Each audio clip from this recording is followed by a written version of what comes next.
Halo, Assalamualaikum warahmatullahi wabarakatuh. Nah, kali ini kita akan bahas latihan soal yang kemarin. Babnya masih sama, yaitu tentang interaksi makhluk hidup, ya, dan juga konsep pada ekosistem atau lingkungan. Jadi simak sampai habis dan pahami baik-baik apa yang disampaikan.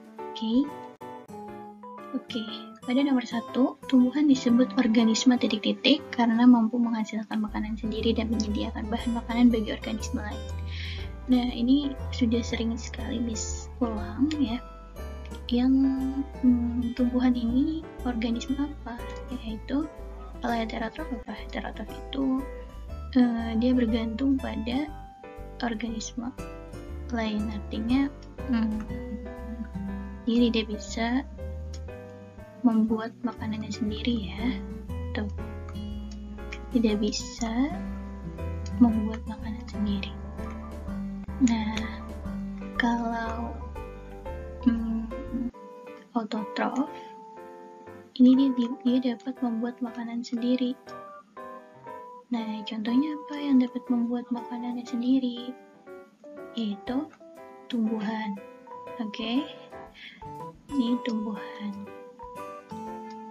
Nah, kalau chemoautotrof ini nggak ada. Kalau fotoheterotrof itu nggak ada. Adanya adalah fotoautotrof. Ya, ini masih banyak juga yang salah. Jangan sampai kebalik. Oke. Jadi jawabannya yang mana, Miss? Jawabannya adalah yang B, yaitu autotrof. Ya.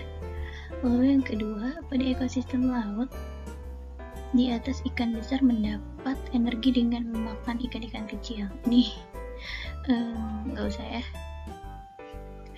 Sehingga ikan besar merupakan konsumen yang hanya memakan daging. Ikan besar dalam ekosistem laut tersebut berperan sebagai, nah, kita fokusnya kepada apa? Kepada si ikan besar ya.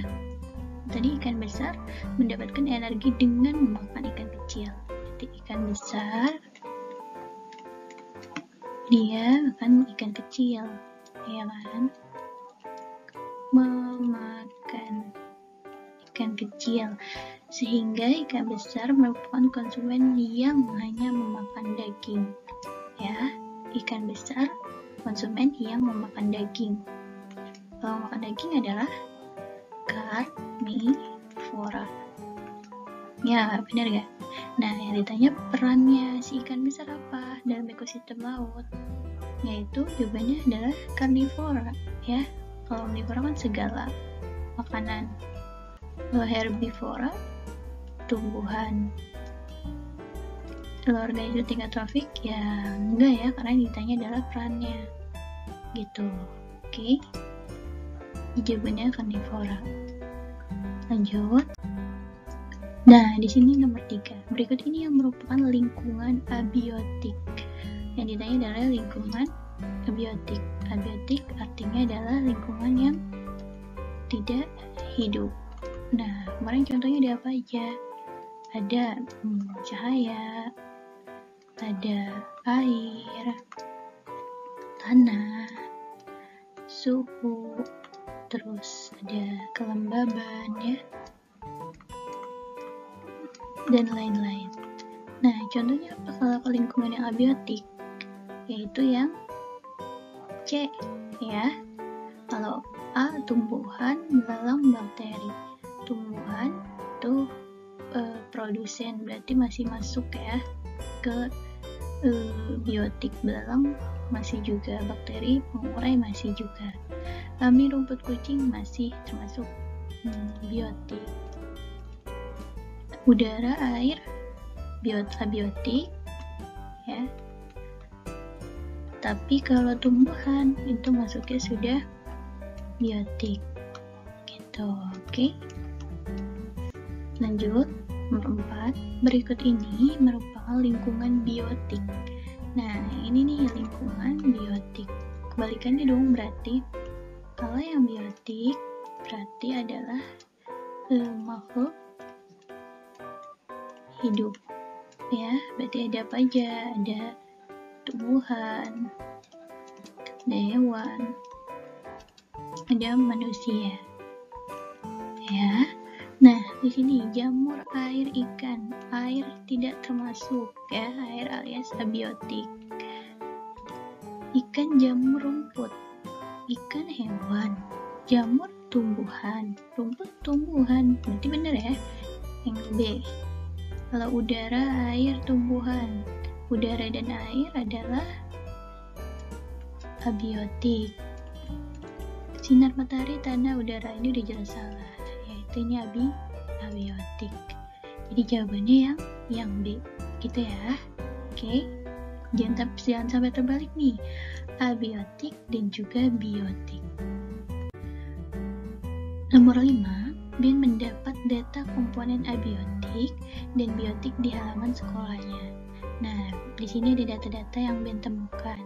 Berdasarkan data di atas, komponen biotik yang dijumpai pada ekosistem halaman sekolah itu nomor berapa aja? Yang ditanya adalah komponen biotik ya, berarti yang hidup. Oke. Nah, tanah itu adalah abiotik, kayu abiotik, belalang biotik, rumput teki biotik, bunga sepatu biotik, bakijot biotik, batu abiotik. Berarti yang ada tanda checklistnya berarti ada 3, 4, 5, 6.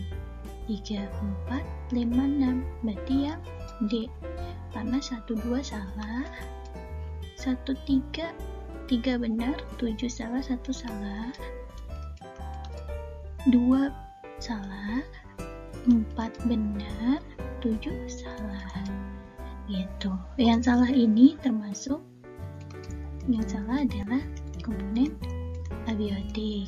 Yang checklist adalah komponen biotik. Oke, bisa dipahami ya. 6. Ana mempunyai seekor kucing jantan. Kemudian dia membeli seekor kucing betina dan kucingnya dikawinkan.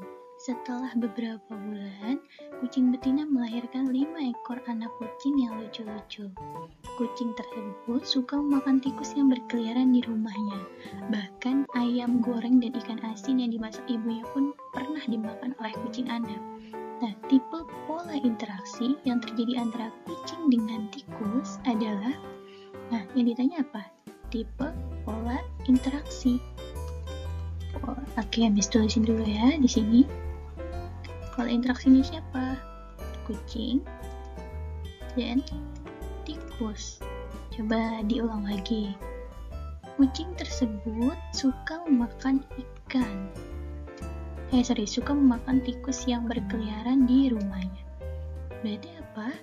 Berarti kan kucing ini sebagai predator atau pemangsa, ya. Nah, kalau tikus berperan sebagai apa?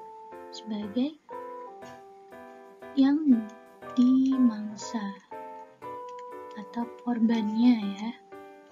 Nah, kalau ada tipe pola interaksi seperti ini, ada predator, terus ada juga yang dimangsa, berarti tipenya adalah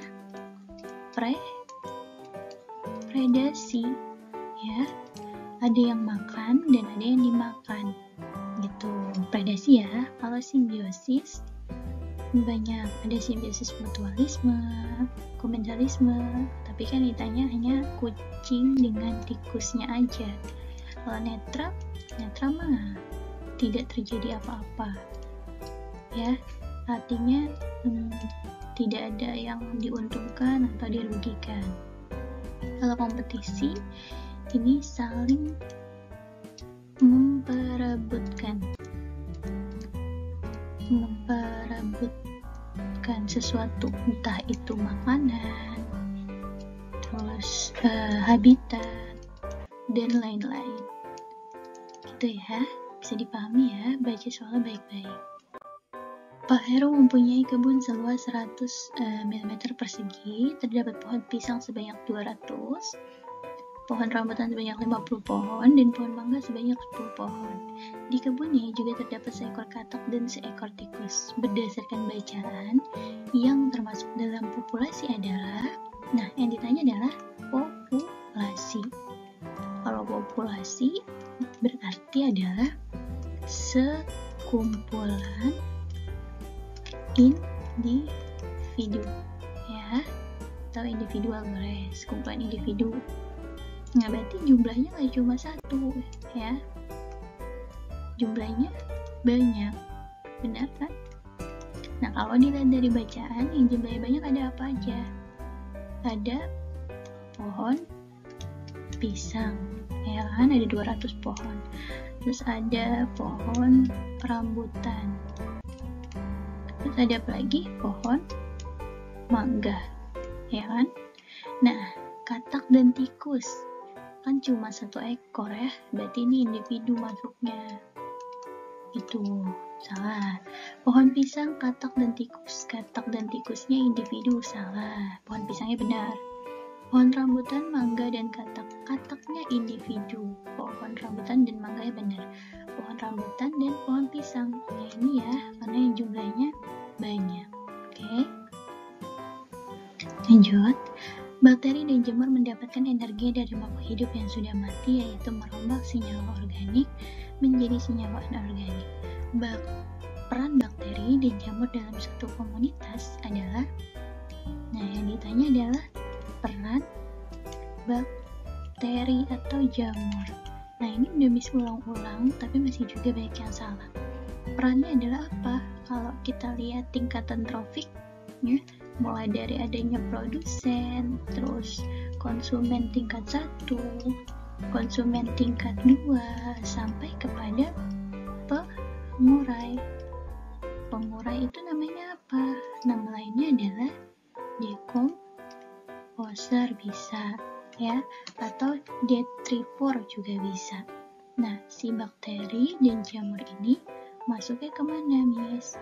Nah, masuknya ke bagian pengurai atau decomposer, ya. Jawabannya adalah yang A. Kalau kompetitor itu kan berarti yang berkompetisi. Oke, artinya melakukan perebutan, ya, enggak. Kalau produsen itu adalah tumbuhan. Kalau konsumen ini banyak, ya, ada yang makan tumbuhan, terus ada makan segala, dan ada makan daging. Itu, oke? Bisa dipahami ya sampai sini. Nah, ini apabila jamur dan bakteri serta mikroorganisme dimatikan, maka kemungkinan yang akan terjadi adalah, nah, ini udah habis bahas. Kalau tadi pada produsen misalnya, terus konsumen 1, konsumen 2, sampai pengurai, karena bakteri dan jamur itu adalah pengurai. Oke.